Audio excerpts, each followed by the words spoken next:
ki ko ca def nit ñi dañu enquêteurs yi dañoo génne donc moo tax ma ne ni nga xamante ne tey noonu la loi yoon di doxee. c'est-à-dire que Sonko loolu moo tax keroog il a parlé avec fermeté parce que dafa am affaire yu bëri yu génn ci xew ci réew mi ñu ko ciy tudd moom en tant que chef d'une institution parce que gouvernement bi institution la mu jiite ko et puis il n'est pas n'importe qui qu'on le veuille ou non il n'est pas n'importe qui dans ce pays tey boo doon jël l'homme politique bi nga xamante ne le plus aimé le plus populaire dans ce pays moom la Ousmane Sonko nga tàllal ko jusqu'en Afrique moom la Ousmane Sonko même aujourd'hui les Français prennent référence sur le modèle sénégalais même les Français affaire Bardella bi mu amee fii ak Marine Le Pen le gars yi qu'est-ce qu'ils ont dit mais est-ce qu'on va pas reproduire le même schéma Ousmane Sonko Diomaye ce qui veut dire que ñooñu ñu ngi bàyyi xel sur le modèle démocratique du Sénégal donc li nga xamante ni yëpp heure bu xewee ci réew mi ñu tudd ci Sonko nee na lu xew ñu ne Sonko moo jàppalu lu kii ñu ne Sonko moo kii lu kii ñu ne Sonko et au même moment la justice laisse faire on a l'impression que le premier ministre moom dafa mel ni am Serigne Saliou mu taxaw fii rek di def lu ko neex rek ku jóg teg ko lu neex nga teg ko ci kawam sans pour autant que la justice puisse réagir c'est incompréhensible c'est-à-dire que ñoom ils ont prêté le flanc au point que léegi nag xusma ñàpp bu jóg rek wax na nag diw Ousmane Sonko diw Ousmane Sonko. fa laa bëgg ñëw dogguma la parce que dama lay bëgg a laaj ndax réellement liberté d'expression dafa menacé wu ci réew mi parce que bëri na média ay chroniqueurs ñu riposté ba di ko tontu ni ko boo yaakaaree ni nii nga waxee ci assemblée dañuy bëgg a tere wax suñu xalaat parce que ña koy tontu duñu ay chroniqueurs il faut qu'on redéfinisse le rôle d'un chroniqueur ña koy wax duñu ay chroniqueurs mooy li ma wax rek c'est des gens qui sont dans les ay pieds nickelés la comme on dit ñoo toog ci plateau yi di wax alors que tey ñooñu seen wàllu bopp koo ci waxoon lan mooy différence chroniqueur éditorialiste mënuñu la ko wax. ah ma ñëw ci cas Abdou Nguer ndax mu bokk na ci ñu teg loxo ba tey la waroon taxaw ëllëgëm mi ngi ci loxol yoon noo koy jàngatee parce que moom it ay cas bokk na ci nit njiitum gouvernement bi waxee keroog ngir yi nu mel bañ a amati ci askan. xam nga man. waaw yaay tax ma wax si mais. j'ai toujours refusé de parler. waaw non personne yi intéressé wu waaye jëf yi tax ba mu je sais mat na def taxaw seen. waaw xamul tax. waaw parce que le monsieur en question. waaw c'est que du toog ci plateau di wax xam-xam. c'est-à-dire que chaque fois il est sur le dos d'une personne. il est sur le dos d'une personne.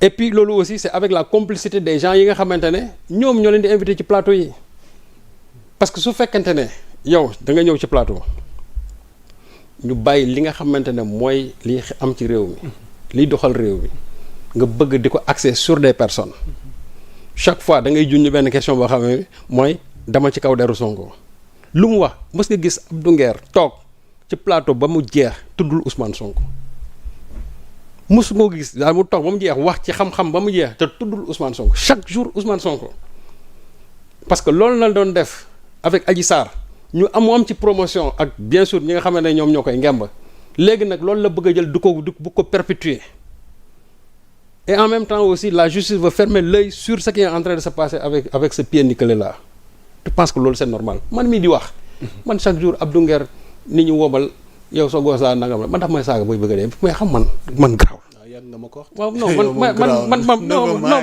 non man garaawul. waaw mais une institution de la République. on la protège. exactement. une institution on la protège.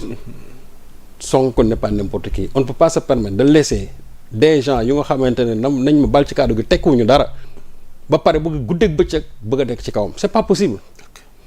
et là aussi j'ai dit que à un certain moment le ministre de la justice a été trop regardant fa toog di seetaan parce que quand le ministre dit bon moom kenn mënu ko effectivement personne ne on ne fait pas de pression sur lui mais nag da ngay aussi secteur ba nga yore c'est-à-dire da nga ci wane taxawaay bu mat sëkk mooy que jëwriñ bi parce que moom ci boppam ku ko daloon tey ku daloon ci kawam mu lijjanti ko ak yow am na wax joo xamante ni ñu ngi koy wax Sonko bu doon le ministre de la justice chaque jour ñu waxu ko chaque jour nga gis ñu interpeller ñi nga xam ñoo koy wax dans l'architecture gouvernementale Sonko est plus important que le ministre de la justice parce que c'est moom ci boppam moo ko proposé Diomaye nommé ko donc kooku la propose ñu nommé kooku da nga koy sàmm tu ne peux pas laisser des va-nu-pieds yoo xam ne chaque jour toog ci plateau yi di wax alors que waxuñu xam-xam man mën naa d'accord nga ne Sonko li mu wax ci tel mbay loolu contre naa ko parce que lii indi ay chiffres je vais applaudir.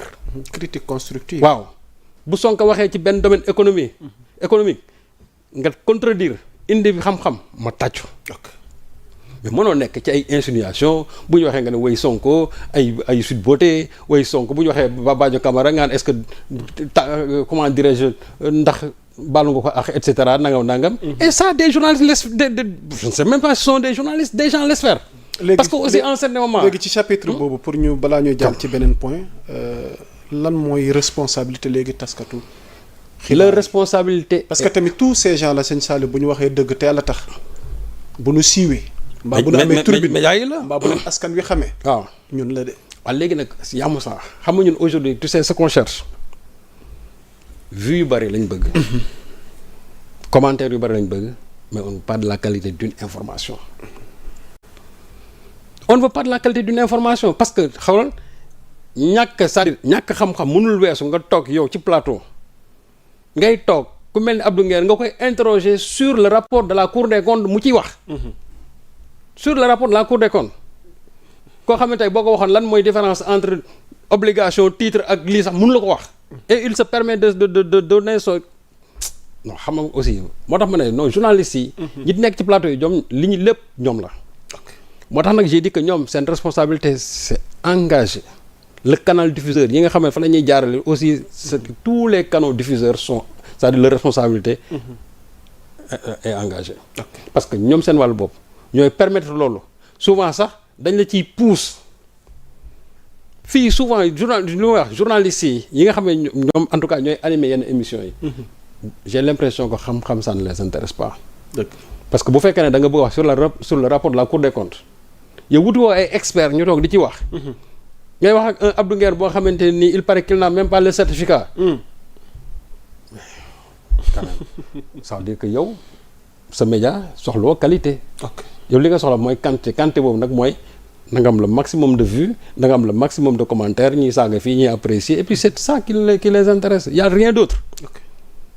moo tax li nga xamante ni mooy xew tey ñuy interpeller ñu naan chroniqueur nangam ak nangam moi je dis que Sonko a raison de dire tolérance zéro et désormais je vais m'impliquer parce que lui li comme ni nga ko waxee ñoom ñooy définir la politique pénale dans ce pays bu subaa bu ñu ñëwee 2029 ñun Sénégalais dañ leen wax yéen qu'est-ce que vous avez fait de la politique pénale de ce pays. ñun ñoo dinañ lañ la Ousmane ne nous rendra pas compte. ñoom quand je dis Ousmane Diagne ne nous rendra pas compte. mais ñoom Sonko ñoom ñooy taxaw ñu ne suñu politique waaw ñoom su boobaa ñoo ñuy jox le bilan pénal de ce pays là. donc suñu demee ba gis ne mbir mi ngi commencé sooxe. ils ont le droit moom il a le droit en tant que premier ministre mu taxaw mu wax ne tolérance zéro. et cette tolérance zéro boobu xam nga ci ku ma ko bëggoon dégg. ci gémmiñu Ousmane Diagne laa bëggoon moom mu taxaw. wax tolérance zéro au lieu taxaw chaque fois bu ñu waxee personne ne peut faire pression sur moi et cetera loolu du waxam moom li mu waroon wax ak ministre de l'intérieur comme ça se fait en France da ngay gis ministre de l'intérieur France da ngay gis ministre de la justice dañuy wax boo waxee ñu ne tolérance zéro ferme un ministre de l'intérieur doit être ferme.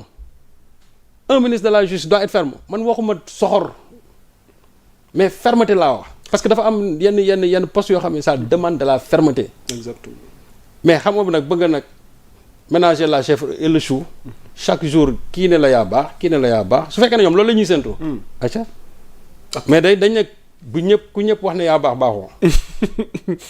ok Serigne Saliou pour terminer ak hémicycle bi laataa ñuy